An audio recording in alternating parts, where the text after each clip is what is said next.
कर्नाटका में और मध्य प्रदेश में जिस तरीके से विधायकों को तोड़ करके बीजेपी ने सरकार बनाई, अब एक बार वही इतिहास राजस्थान में भी दोहराने की कोशिश की जा रही है। सचिन पायलट नाराज हैं। एक परंपरा इस तरीके से शुरू हो रही है और आने वाले समय में हो सकता है कि इसी राह पर दूसरी पार्टी भी चलने लगे। इस पर बातचीत करने के लिए हमारे साथ मौजूद हैं सुप्रीम कोर्ट के वरिष्ठ वकील केसी कौशिक, जो सुप्रीम कोर्ट बार एसोसिएशन के पूर्व सचिव भी हैं। आइए इनसे जानते हैं।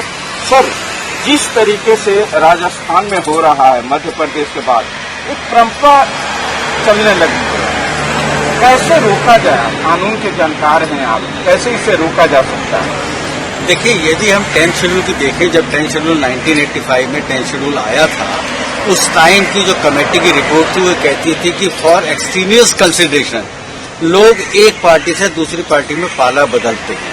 और जो आप कर्नाटका की बात कर रहे हैं, जो मध्य प्रदेश की बात कर रहे हैं, ये सब जगह जाहिर है कि किसी न किसी कंसिडरेशन के कारण ऐसा हो रहा है। इसको रोकने के लिए आपको जो 10th शेड्यूल है, 10th शेड्यूल में अमेंडमेंट करना अति आवश्यक है।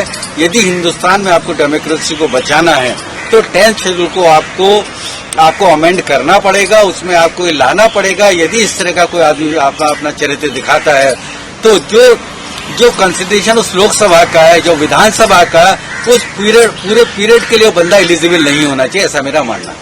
सर, आप मानते हैं कि जो पुराना कानून है उस कानून से अब ये चीज रुकने वाला नहीं है, इसके लिए पार्लियामेंट में कानून लाने की आवश्यकता है?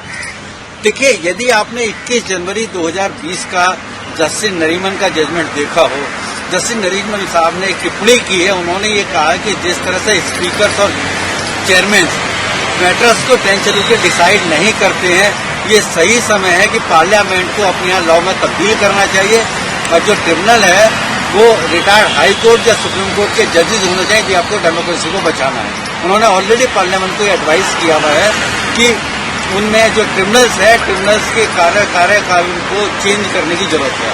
तो केंद्र सरकार के बिना अनुमति के एजेंसी नहीं छापेमारी कर सकती है।